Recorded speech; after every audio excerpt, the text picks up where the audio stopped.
Hello student, कैसे हो आप सभी। आशा करता हूँ आप सभी लोग बहुत अच्छे होंगे और स्वस्थ होंगे। तो डियर स्टूडेंट, आज की क्लास में हम लोग देखने जा रहे हैं क्लास 5 का जो बोर्ड का एग्ज़ाम होने वाला है, जो कि सब्जेक्ट है मैथमेटिक्स का, जो कि सैम्पल पेपर जो ब्लूप्रिंट जारी किया गया है सरकार के अनुसार। तो चाहे आप हिंदी माध्यम के विद्यार्थी हो, चाहे आप इंग्लिश मीडियम के विद्यार्थी हो, सभी विद्यार्थियों के लिए ये पेपर बहुत ज़्यादा ज़रूरी है। आप बिल्कुल बने रहें हमारे साथ में। देखो स्टूडेंट, मैं तो दिखाई तो नहीं दे रहा हूँ, लेकिन मेरी बातें आपको अच्छे से सुनाई दे रही होंगी। तो स्टूडेंट, यहाँ से आपको साफ साफ मैं एक बता दे देना चाहता हूँ कि साफ साफ निर्देशित किया गया है कि सभी प्रश्न हल करना अनिवार्य है। दूसरा, प्रश्न क्रमांक 1 से 5 तक बहुविकल्पीय है, यानी कि आपको यानी कि 4 विकल्प दिया रहेगा, उसमें से एक आंसर सही रहेगा 1 से 5 तक। और इसी तरह से प्रश्न क्रमांक 6 से 9 तक अति लघु उत्तरीय प्रश्न रहेंगे और 10वां से 14वां नंबर ये प्रश्न क्रमांक लघु उत्तरीय एवं प्रश्न क्रमांक 15 से 17 दीर्घ उत्तरीय प्रश्न रहेंगे। ओके, तीसरा नंबर जो है वो लिखा हुआ है कि लघु उत्तरीय प्रश्न क्रमांक 11 एवं 12 तथा दीर्घ उत्तरीय प्रश्न क्रमांक 15 एवं 16 से विकल्प दिए गए हैं। विकल्प मतलब होता है कि 2 में से किसी एक को करना है। चलो यहाँ से शुरू करते हैं। यहाँ से वस्तुनिष्ठ प्रश्न स्टार्ट होता है। तो ये आप चाहे किसी भी माध्यम के विद्यार्थी हो, सेम यही ब्लूप्रिंट आपको दोनों माध्यम में दिया गया है। तो यहाँ से समझते चलते हैं। सबसे पहला प्रश्न आए 30,360 को अंकों में लिखते हैं। तो देखो स्टूडेंट, 30,360 तो आपने पढ़ा होगा क्या, वंस, टेंस, 100, 1000 और 10,000 और लाख। क्लियर है। तो हमें तो 30,000 ही बोला है, तो हमें क्या करना है कि करते जाना है। क्लियर है। क्या लिखा है, 30,360, 360। तो ये रहा 60, तो 60 ये लास्ट में हो गया। अब ये 360 इसके नीचे, इसके ऊपर में हो गया। उसके बाद अब क्या, 30,000, तो ये रहा 30। तो देखो 30,360। तो इसी को आप हिंदी में पढ़ते हो इकाई, दहाई, इसको पढ़ते हो सैकड़ा, हज़ार, 10,000, लाख, ऐसे पढ़ते हो ना। वही बात यहाँ पे लिखा हुआ है। तो स्टूडेंट देखो, इस वाले ऑप्शन से ये जो मेरे पास जो आया है, इससे कौन मैच कर रहा है, तो ये 30,360, यानी कि ऑप्शन नंबर सी सही होगा। तो पेपर में आपको ये टिक नहीं करना है, मैं यहाँ टिक करके बता रहा हूँ, आपको ऐसे टिक नहीं मारना है। आपको यहाँ उत्तर में, आंसर में, सॉल्यूशन में यहाँ लिखना होगा 30360। सीधा 4 ऑप्शन में से एक को चुनाव करके जो आंसर सही होगा उसको आपको यहाँ लिखना पड़ेगा। टिक नहीं मारना है, आपको लिखना है। ठीक है। अब आगे प्रश्न नंबर 2, यदि 1 लीटर पेट्रोल की कीमत 30 रुपये है तो 3 लीटर पेट्रोल की कीमत कितनी होगी। तो जाहिर सी बात है, अगर 1 लीटर का 30 रुपीज़ है, ये रफ में काम, ये सब काम कहाँ होगा, ये आपको रफ कार्य जहाँ रहेगा वहाँ आपको करना है। ठीक है। करेगी, यदि 1 लीटर पेट्रोल की कीमत 30 रुपये तो 3 लीटर पेट्रोल की कीमत कितनी होगी। तो 3 लीटर, जाहिर सी बात है 1 लीटर का, सोच के 1 लीटर का 30 रुपीज़ है। ठीक है। तो 3 लीटर का कितना होगा, 3 लीटर का हो जाएगा 30 × 3, तो कितना हो जाएगा 90 रुपीज़। कितना, 90। तो ऑप्शन नंबर सी क्या हो जाएगा, राइट आंसर आएगा। तो क्लियर, क्या यहाँ क्या लिखना है, 90 रुपीज़। प्रश्न नंबर 3, संख्या 30, 50, 40 का औसत कितना होगा। तो देखो एवरेज इसी को बोलते हैं कि एवरेज क्या होगा। तो जाहिर सी बात है प्रश्न नंबर 3 में 30, 40, तो देखो ये ऐसे 30 + 50 + 40 हम लोग कर देते हैं। और टोटल कितने नंबर है, 1, 2, 3, टोटल 3 नंबर है। तो डिवाइड बाई 3। जब भी हमको एवरेज निकालना रहता है तो ऐसे ही हम लोग निपटते हैं। तो अब ये सब का सम करोगे तो 40 + 50 ये हो जाएगा 90, 90 में 30 ऐड करोगे तो 120 और ये बाई 3। अब ये कट जाएगा, काटेगा तो काटेंगे हम लोग। क्लियर है। तो 3 से 1 जा और 3 4 जा। क्लियर है। और ये 0 1, यानी कि 40 आंसर होना चाहिए, ऑप्शन नंबर ए है ना। यहाँ पे 40 आपको लिखना है कि एवरेज क्या होगा, 30, 50 और 40 का एवरेज क्या आएगा, 40 आएगा। क्लियर है।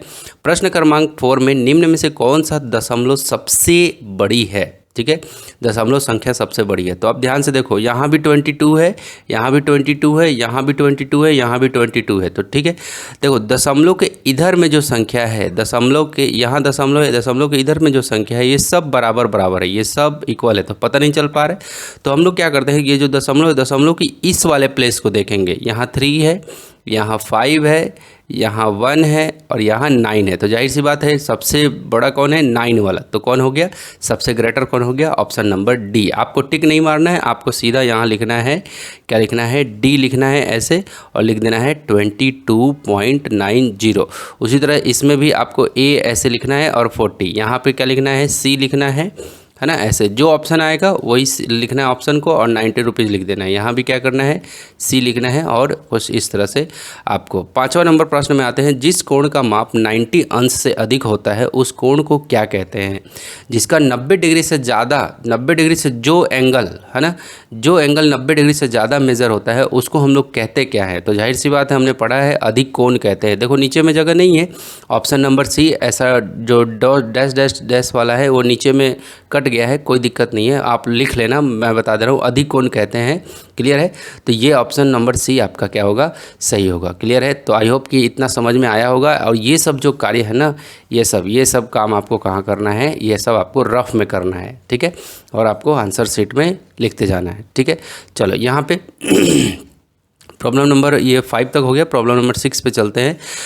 कह रहा है प्रॉब्लम नंबर 6, यदि किसी वस्तु का क्रय मूल्य, क्रय मूल्य मतलब क्या होता है, क्रय मूल्य मतलब क्या होता है, बाई, यानी कि BUY, जो हमने ख़रीदा है, ठीक है, 250 रुपीज़ है, तो विक्रय मूल्य 330 रुपये है, जाहिर सी बात है, यानी कि ये सेलिंग प्राइस है, ठीक है, ये कौन सा, ये सेलिंग प्राइस है, ठीक। तो कह रहा है कि ये खरीदने का 250 है, बेचने का 330 रुपये है, तो कितना लाभ या हानि होगा। तो जाहिर सी बात है खरीदा है 250 में, बेच रहा है 330 में, तो लाभ ही होगा। तो लाभ इस आपको फटाक से पता लगा लेना है वहाँ पे कि लाभ हो रहा है कि हानि।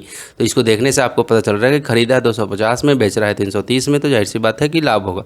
तो लाभ इक्वल टू क्या होगा, विक्रय मूल्य माइनस क्रय मूल्य। ये फार्मूला मेन है, ये फार्मूला आपका क्या है, मेन है, विक्रय मूल्य माइनस क्रय मूल्य, ठीक है। ये हो जाएगा 330 माइनस 250, अब घटाओगे तो 80 रुपीज़, ये आपका क्या हो गया, आंसर। इस तरीके से प्रश्न नंबर 7 में, 7 रुपये को पैसे में बदलो। तो 7 रुपये को पैसे में बदलना है, तो 7 रुपये लिखा हमने, 7 × 100 कर दिया हमने, तो कितने हो गए, 700 पैसे। ये एक डायरेक्ट आंसर आ गया। ये आप इतने 7 रुपये इक्वल टू 7 × 100 पैसे, तो ये हो गया 700। तो ये एक आंसर ऐसे भी बना सकते हैं, और आप चाहे तो 1 रुपये प्लस 1 रुपये प्लस 1 रुपये प्लस 1 रुपये ऐसे करके 7 टाइम, 1 2 3 4 5 6 7।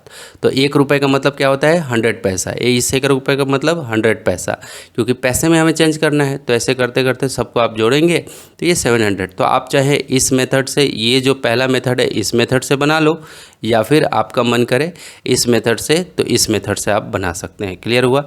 अब चलो प्रॉब्लम नंबर 8 पे चलते हैं। कह रहा है कि 6 बजे की घड़ी को दर्शाओ। ये जो घड़ी है इसमें आपको 6 बजाना है। तो आपके ये प्रॉब्लम दिया हुआ है, यहाँ पे मैंने सॉल्यूशन दिया है। यहाँ पे क्या है, सॉल्यूशन, यहाँ पे क्या है, सॉल्यूशन है। ये आंसर मैंने यहाँ पे लगा दिया है कि क्या होगा। तो 6 बजे घड़ी, तो घड़ी में 6 बजाना है। तो जाहिर सी बात है कभी भी कोई भी चीज़ कैसे बजता है, ये बड़ी वाली सुई रहेगी 12 पे, और छोटी वाली जिसको बजाना है 6 बजाना है, तो ये 6 पे, छोटी वाली 6 पे और बड़ी वाली हमेशा 12 पे रहेगी। तो ये इसका राइट आंसर है। ओके, प्रॉब्लम नंबर 9, निम्नलिखित आकृतियों को अगला क्रम बनाओ। तो जैसे 1 2, 2 बॉक्स है, 1 बॉक्स 2 बॉक्स। अब इस बार इसमें क्या हुआ, यहाँ पे ये आगे में 2 बॉक्स और जुड़ गए। तो ये पहला बॉक्स है, ये दूसरे में ये हुआ, तीसरे में ये हुआ, तो चौथे में बोल रहा है क्या होगा। तो देखो अभी ये सिंगल था, अभी ये क्या हो गया, डबल डबल हो गया। अभी 1 2 3 3 बॉक्स हो गए, तो अगला में 1 2 3 4। तो मैंने यहाँ आंसर लगा दिया है 1 2 3 4 बॉक्स। अगला क्रम जो है, सही क्रम उसका ये होगा। क्लियर है। तो इस तरीके से आपको क्या कर लेना है, बना लेना है, ठीक है। अब लघु उत्तरीय प्रश्न में आते हैं। 5 × 3 यानी कि 15 नंबर का क्वेश्चन रहेगा, 15 अंक के रहेंगे ये। प्रश्न संख्या 10 नंबर कह रहा है कि हल करो। ये लिखा हुआ है कि आपका ये नंबर दिया हुआ है यहाँ पे, और कह रहा है कि आपको इसमें से सब्ट्रैक्ट करना है, घटाना है। तो आप फटाक से ऐसे लिख लेंगे और ऐसे घटा करके आपका आंसर ये आ जाएगा। बी नंबर में इन दोनों को मल्टीप्लाई करना है, फटाक से ऐसे लिखेंगे और ऐसे मल्टीप्लाई करेंगे, आपका आंसर आ जाएगा। क्लियर है। अगर आपने ऐसे सीखा है 463 × 58, आपने ऐसे सीखा है तो आप ऐसे मल्टीप्लाई करके चाहे जैसे भी करो, आपका आंसर ऐसे ही आएगा। क्लियर है। तो ऐसे भी आप मल्टीप्लाई करके आप आंसर ला सकते हैं, ठीक है। तो ये दोनों आपको इस तरह से देखना है। अब आगे चलते हैं। प्रॉब्लम नंबर 11, यदि 642 रुपीज़ में 6 कुर्सियाँ मिलती हैं तो 4 कुर्सियों का मूल्य ज्ञात करो। तो देखो स्टूडेंट, सबसे पहले हमें देखना होगा कि एक कुर्सी की कीमत क्या होगी, ठीक है। तो सबसे पहले प्रॉब्लम देख लो कि एक प्रॉब्लम तो ये है ऊपर वाला, और इसी में अथवा करके, यानी कि ये भी दे रखा है फ्रैक्शन का एडिशन है, यानी कि भिन्न का जोड़ है, भिन्न का घटाव है और भिन्न का गुणा है। ठीक है, तो या तो ये ऊपर वाला प्रॉब्लम बना लो या फिर ये तीनों प्रॉब्लम बना लो। ठीक है, क्लियर है, ऐसा करना पड़ेगा। यानी अगर आप एग्ज़ाम में बनाते हैं और ऐसे अथवा करके देता है, तो अथवा का मतलब होता है या तो ऊपर वाला बना लो या फिर नीचे में जो प्रॉब्लम अथवा में दिया है उसको बनाना पड़ेगा। ठीक है, ठीक, तो मैं तो सबको बताऊंगा, आप जब आपका जब पेपर हो तो जो आपसे सटीक बने, जो आपसे सबसे अच्छा बने, उसको पे आप काम करेंगे, उसको बनाएंगे। ठीक है, तो यदि 642 रुपीज़ में 6 कुर्सियाँ मिलती हैं तो 4 कुर्सियों का मूल्य क्या होगा, ये दिखा। तो देखो यहाँ पे सॉल्यूशन है। ठीक है, ये सॉल्यूशन है ऊपर वाले का। तो 6 कुर्सियाँ 642 रुपीज़ में मिलती हैं, तो ये हमने यहाँ पे लिखा। तो एक कुर्सी का पहले कीमत निकालना पड़ेगा, तो क्या करना होगा, डिवाइड करना होगा, यानी कि पैसा को हमें कहाँ रखना पड़ेगा, ऊपर में, और डिवाइड को ये 6 को नीचे में। तो हमें कितना, एक कुर्सी, ये कॉस्ट आ गया कितना, एक कुर्सी का 107 रुपीज़। अब जब एक कुर्सी का मुझे मालूम चल गया तो 4 कुर्सी का कितना हो गया, 107 × 4, तो ये हो जाएगा कितना, 428 रुपीज़। ये आपका क्या हो गया, फाइनल आंसर आ गया। ठीक है, अब देखो कोई स्टूडेंट कहता है कि मैं ये ऊपर वाला नहीं बनाऊंगा, मुझे नीचे वाला बिल्कुल मुझे अच्छे से आता है, नीचे वाला बना लूँगा। तो उसके लिए ये है, ये आपका अथवा वाला जो है ये यहाँ बनाया हुआ है। ठीक है, ए नंबर 16 और 16 का एलसीएम क्या होगा, 16, और ऊपर को जोड़ दो, 5 + 7 तो 12 हो गया। तो ये 12/16, ये इसका क्या हो गया आंसर। 7/10 और -3/10, तो 10 का एलसीएम क्या हो जाएगा, 10। अब ये क्या हो जाएगा, 7 - 3 तो क्या हो गया, 4, ये हो गया। अब 2/5 × 6/7, तो ये क्या हो जाएगा, 7, ये 7 × 5 = 35 और 6 × 2 = 12, ये इसका आंसर हो गया। तो इस तरीके से आपको क्या कर लेना है, बना लेना है। क्लियर है। देखो स्टूडेंट, यहाँ पे आप चाहो तो काट भी सकते हो, क्योंकि 2 के टेबल में ये दोनों जा रहे हैं, तो 2 6 जा और 2 8 जा, अभी भी 2 के टेबल से जा रहा है, तो 2 4 जा और 2 3 जा, तो फाइनल आंसर क्या आएगा, 3/4। अगर आपको ऐसे भी लिखना है तो भी लिख सकते हैं। अगर आपको इस पे 12/16 पे छोड़ना है तो भी छोड़ सकते हैं। ये भी कट रहा है तो इसको भी काट सकते हैं। कैसे, 2 2 जा और 2 5 जा, अब नहीं कटेगा किसी से, तो हमें क्या करना है, 2/5 आंसर लिखना है। याद रहे, हम लोग जब भी काटते हैं तो उस समय जिस भी टेबल से लगाते हैं उसी टेबल से दोनों के दोनों जाने चाहिए। अगर 2 से लगा रहे हैं तो 2 से अंश भी जाना चाहिए और हर भी जाना चाहिए, यानी कि नोमिनेटर भी जाना चाहिए और डिनोमिनेटर भी जाना चाहिए। ओके, अब आगे यहाँ पे देखते हैं। यहाँ से अगर यहाँ पे अगर कोई कट रहा है क्या, 5 से ऊपर के कोई कट रहे हैं, 7 से ऊपर का कोई कट रहा है, कोई नहीं कट रहा, तो इसलिए क्या हो जाएगा, ऊपर मल्टीप्लाई, नीचे मल्टीप्लाई, क्योंकि ये फ्रैक्शन का क्या है, मल्टीप्लिकेशन है, गुना है। फ्रैक्शन का यानी कि भिन्न का गुणा है, गुना है। ठीक है, तो ये हो जाएगा। अब चलो प्रॉब्लम नंबर 12 में आते हैं। निम्न आकृतियों में सभी संभव सममिति अक्ष बनाओ। तो सममिति अक्ष देखो, ये ट्रायंगल में और ये रेक्टेंगल में और ये स्क्वायर में, यानी कि त्रिभुज है, आयत है, वर्ग है, तो इसका बनाना था। तो ये यहाँ पे मैंने सॉल्यूशन आपको दे दिया है। ये जो जितने भी किए हुए हैं, त्रिभुज, आयत, वर्ग, ये सॉल्यूशन है। मैंने एक ऐसे बना दिया, ठीक है, एक अक्ष, फिर इसका बना दिया मैंने 2 अक्ष, और इसका बना दिया मैंने, आपको ऐसे भी हो सकता है, ऐसे भी हो सकता है, ऐसे भी हो सकता है। ठीक है, तो इस तरीके से ये क्या बन गया, अक्ष बन गए इसके। चलो अब या तो ये 12 नंबर क्वेश्चन में कह रहा था, या तो इसका आप अक्ष बना के मुझे बताओ, या फिर 75 डिग्री अंश या 45 डिग्री अंश का कोण बनाओ। ठीक है, इसका कोण बनाओ। कोण बनाने के लिए तो देखो, अथवा वाला जवाब जो है ये 75 डिग्री और 45 डिग्री। यहाँ पे सबसे पहले आपको क्या करना है, एक लाइन नीचे से खींचना है और चांद को रखना है यहाँ पे। ये जो चांद आप देखे होंगे, ऐसे चांद रहता है आपका, और चांद का ये जो पॉइंट है, इस पॉइंट को, ठीक है, ये जो पॉइंट है ना, यहाँ पे, इस पॉइंट को आपको कहाँ रखना है, यहाँ पे रखना है। सबसे पहले लाइन खींच लेना है, इस पॉइंट को यहाँ रखना है, और चांद में आप देखेंगे इधर पे, यहाँ पे ऐसे ऐसे दिया रहेगा एंगल। तो यहाँ पे 60 है, यहाँ पे 70 है, और आगे बढ़ोगे तो यहाँ 75 है। तो आप क्या करना, ऐसे रख के, चांद रख के डॉट बना लेना, फिर यहाँ से जैसे ही आप ऐसे करोगे तो ये 75 डिग्री बन जाएगा। और यहाँ पे उसी तरह से ये क्वेश्चन नंबर, ये सेकंड वाला 45 डिग्री का भी एंगल बन जाएगा। क्लियर है, तो ये इस तरीके से बना लेना है। तो 12 नंबर प्रॉब्लम में क्या करना था, या तो ये ऊपर वाला बनाना था या तो नीचे वाला। ठीक है, मुझे बताना था, मैंने दोनों बता दिया आपको। इस तरीके से आपको बनाना है। 13 नंबर प्रॉब्लम क्या कह रहा है कि 12-18 का महत्तम सामर्थ्य, जिसको आप लोग, हम लोग क्या बोलते हैं, हाँ,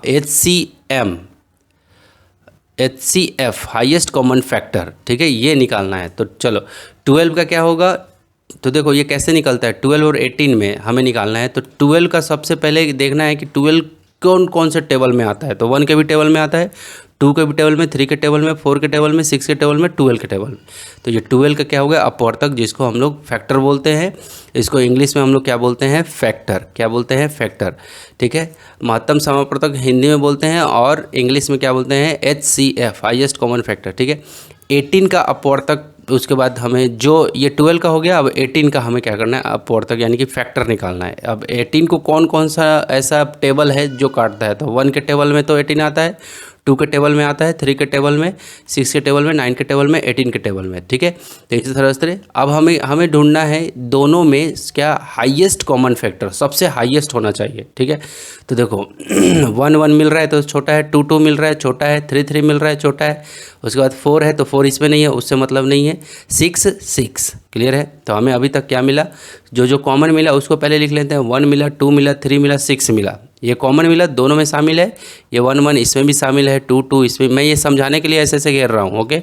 आप ऐसे अपने कॉपी में बनाओगे तो नहीं घेरना, ठीक है, या फिर घेरोगे तो भी से कोई दिक्कत नहीं है, बस बनाने का तरीका। ये 6 6 मिल रहा है, दोनों में शामिल है, ये 12 के अपवर्तक में भी और 18 के अपवर्तक, यानी कि 12 के फैक्टर में भी और 18 के फैक्टर में भी शामिल है, क्लियर है। तो अब आपको क्या करना है, 1 2 3 6 आपने लिखा, और 12 और 18 का क्या होगा, हाईएस्ट कॉमन फैक्टर HCF क्या होगा, 6। देखो सबसे ऊंचा कौन है, 6 मिल रहा है, दोनों में शामिल रहे, कॉमन रहे, और सबसे बड़ा होना चाहिए। तो सबसे बड़ा कौन है, दोनों में शामिल तो 1 2 3 6 है, लेकिन सबसे बड़ा कौन है, 6। तो ये हमारा हाईएस्ट कॉमन फैक्टर ये हो गया। इस तरह से आपको आंसर तक पहुंचना है। अब आगे चलते हैं। प्रॉब्लम नंबर 14 कह रहा है कि निम्नलिखित चित्रों में आकृति की संख्या गिनकर लिखो। तो जितना भी ये आकृति आपका दिया हुआ है, ये एक बॉक्स बना हुआ है, इसमें एक ट्रायंगल है, सर्कल है, रेक्टेंगल है ना। अब आपको क्या करना है कि इसको गिन गिन करके लिखना है। तो ट्रायंगल, सर्कल और रेक्टेंगल ऐसे बना हुआ है। मैंने डायरेक्ट यहाँ पे आपको आंसर, ये सॉल्यूशन है, ये क्या है, ये आपका क्या है, आंसर है, सॉल्यूशन है, ठीक है। तो आकृति ट्रायंगल, सर्कल और रेक्टेंगल, तो ये 5 हो गया, ये 4 हो गया, ये 3 हो गया, ये क्या हो गया, 5 हो गया, ये 4 हो गया और ये 3 हो गया। तो इस तरीके से हमारा क्या हो जाएगा, ये जब आप काउंट करेंगे कितने हैं, एक देखो 1 2 3 4 5, तो ये इसके नीचे 5। उसी तरह से सर्कल को काउंट करके 4, ये रेक्टेंगल को यानी कि आयत को काउंट करके 3, ठीक है, ये लिखना था। अब आगे चलते हैं प्रॉब्लम नंबर 15 पे। कह रहा है कि ये दीर्घ उत्तर ये प्रश्न है, ये आपका कह रहा है कि प्रश्न नंबर 14, एक व्यक्ति निम्न मूल्य सूची के अनुसार 2 किलो शक्कर, देखो 2 kg, क्या 2 किलो शक्कर, 2 kg शक्कर, 2 किलो आलू, 2 kg क्या आलू पोटैटो खरीदता है, और 1 किलो आटा, 1 kg आपका आटा खरीदता है, ठीक है। तो इसके लिए एक बिल बनाना है, ठीक है। तो वो दुकानदार के पास सामान का ये लिस्ट है कि शक्कर जो है 40 रुपये किलो है, आलू 15 रुपये किलो है, 1 kg का दाम। ये आपका किसका दिया हुआ है, 1 kg का दाम दिया हुआ है कि शक्कर 1 kg का 40 रुपये, आलू 15 रुपये किलो, आटा 20 रुपये, और फली तेल 70 रुपये, गुड़, ये उसका लिस्ट है, ठीक है। अब उस व्यक्ति को केवल 2 kg शक्कर चाहिए, तो सामने वाला विवरण बनाएगा। बिल कैसे देगा, जैसे किसी दुकान से आप लेते हैं तो ओम किराना दुकान ऐसे बिल रहेगा, इसमें आपका क्रमांक डालेगा, क्रमांक आप कुछ भी डाल सकते हैं, तो 01 डाल देगा, आप डाल देना 01, और दिनांक डाल देना कि जैसे आज मान लो दिनांक है आपका 24/2/2025, ठीक है, ठीक है, 24 फरवरी 2025 ऐसे है, ठीक है। तो ये डाल लेना। उसके बाद आप क्या करना है, यहाँ नाम डालना। यहाँ पे नाम किसका आएगा, जो खरीदने गया है। जैसे मान लो कि आपका नाम है रोशन, क्या नाम है, ROUSHAN, आपका रोशन चौटाला नाम है, CHOUTALA, चौटाला, ठीक है, आपका नाम है रोशन चौटाला। तो आप क्या करेंगे, आपके नाम से बिल बनेगा, डेट डलेगा और क्रमांक डलेगा। तो क्रमांक में वो अपना कुछ भी डाल देना बेटा आप लोग। और देखो शक्कर, अब सामान का विवरण, शक्कर लिया था 2 kg 40 रुपये के रेट से, कितना 2 kg का 40 दूना ये 40 और ये 2, 40 दूना 80 रुपये हो गया, ठीक है। आलू लिया था आपने 15 रुपये के रेट से, 2 किलो आपने लिया तो 15 दूना 30 रुपये। 20 रुपये का 1 kg आपने क्या लिया, आटा, ठीक है। तो 20 × 20 × 1 तो क्या हो गया 20 रुपये। तो 80 30 20 कितना 130 रुपये। ये क्या हो गया आपका टोटल हो गया। ये टोटल बिल राशन के दुकान वाला 130 रुपये का बिल आपको देगा इस तरह से। और यहाँ पे किसका, ओम किराना दुकान वाले का क्या रहेगा, यहाँ पे हस्ताक्षर रहेगा। ये कुछ हस्ताक्षर आपका ऐसे करके देगा, ओम ऐसे करके अपना हस्ताक्षर मार के करके देगा। ठीक है, चलो तो इस तरह से आपको बिल बनाना था, तो इस तरह से आपको बना लेना है। अब या तो ऊपर वाला बना लो, ये जो ऊपर में प्रॉब्लम था, या तो ये बना लो 15वां का, या अथवा करके दिया हुआ है, या तो ये बना लो, दो में से कोई एक। कह रहा है कि जनवरी 2025 का कैलेंडर बनाओ। अब 2 जनवरी 2025, अब देखो दिया हुआ है बुधवार को 1 तारीख था, तो यहाँ से आपको कैलेंडर बना लेना है। तो देखो कैसे, 1 तारीख को बुधवार था, तो आपको पता है कि जनवरी का जो महीना होता है वो 31 दिन का होता है। कितना, 31 डेज़ का होता है, ये याद रहे। जनवरी का महीना 31 दिन का, तो यहाँ 1 है, तो यहाँ 2 चलेगा, यहाँ 3 चलेगा, यहाँ 4 चलेगा, और यहाँ पे 5, 6, 7। तो ऐसे करते हुए मैंने नीचे में यहाँ पे ये सॉल्व करके रखा है, सॉल्यूशन दे रखा है। यहाँ पे रविवार, सोमवार, मंगलवार, बुधवार, गुरुवार, शुक्रवार, शनिवार, तो ये कैलेंडर बन गया 31 दिन का। क्लियर है, तो ये आपका हो गया। ठीक है, ये इस तरह से बना लेना था। अब 16 नंबर प्रॉब्लम कह रहा है कि यदि एक बर्तन में 2.750 लीटर पानी आता है, अगर एक कोई बर्तन है उसमें से 2.750 लीटर पानी आता है, तो ऐसे 5 बर्तनों में कुल कितने लीटर पानी आएगा। तो 2.750 आता है, तो 5 बर्तनों में कितना आएगा, वो हो गया। आगे लिखा हुआ कि या तो ये वाला बना लो 16 का ऊपर वाला, और 5वां ये अथवा में। अब अथवा करके दिया हुआ है कि 5 किलोग्राम मसाले से 250 ग्राम वजन के कितने पैकेट बनाए जा सकते हैं। क्लियर है, तो 5 केजी मसाला है, उससे 250 ग्राम के कितने पैकेट बनेंगे, या तो ऊपर वाला बनाना है या तो नीचे वाला बनाना है। ठीक है, अब पहला नंबर क्वेश्चन का ये ऊपर वाला देख लो। अगर एक बर्तन 2.750 लीटर पानी आता है उसके अंदर, तो 5 बर्तन में कितना आएगा, तो 2.750 मल्टीप्लाई 5, तो ये आ गया 13.750। अब देखो बेटा, ये यहाँ पे दशमलव का मल्टीप्लाई आना चाहिए, तो देखो 2750 मल्टीप्लाई आप ऐसे 5 कर लेना। कैसे कर लेना, ऐसे 5 कर लेना। ठीक है, अब देखो 0 से 5 करोगे तो 0 है ना, 5 5 जा 25, कैरी हो गया 2, 7 5 जा 35, 35 प्लस 2 37, और 5 2 जा 10, 10 प्लस 3, 10 प्लस 3 10 प्लस 3 13। ठीक है, तो ये 13 आ गया। अब ध्यान से देखो आप, यहाँ पे 13 के बाद दशमलव यहाँ दिया हुआ है। क्लियर है, क्या दिया हुआ है, 13 के बाद दशमलव। तो देखो यहाँ पे कितने डिजिट के बाद दशमलव है, 1 2 3 डिजिट के बाद दशमलव है। तो उसी तरह से ये नीचे में हमारा जो मल्टीप्लाई करके आया, तो उधर से भी किधर से, इधर साइड से 1 2 3 डिजिट के बाद दशमलव दे देंगे। आपको दशमलव का मल्टीप्लाई नहीं आता है, तो आपको बिना दशमलव हटा के मल्टीप्लाई कर लेना और देखना कि यहाँ पे कितने डिजिट के बाद दशमलव है, उधर से इधर से खिसका करके दशमलव डाल देना, आपका आंसर आ जाएगा। तो ये यानी कि 5 बर्तन में हमारा 13.750 लीटर क्या हो गया, पानी आएगा। हो गया। अब अथवा में चलते हैं। 250 ग्राम वजन के एक पैकेट बनता है। ये अथवा का प्रॉब्लम। 5 किलोग्राम मसाले से 250 ग्राम वजन के कितने पैकेट बनाए जाएंगे, तो 250 ग्राम वजन के एक पैकेट बनता है अगर, ठीक है, तो 1 ग्राम से 1/250, तो 5 किलोग्राम ना, तो 5 किलोग्राम का मतलब क्या होता है, 5000 ग्राम, क्योंकि 1 kg इक्वल टू कितना होता है, 1000 ग्राम। ठीक है, तो 5 kg यानी कि कितना हो गया, ये हो गया 5000 ग्राम।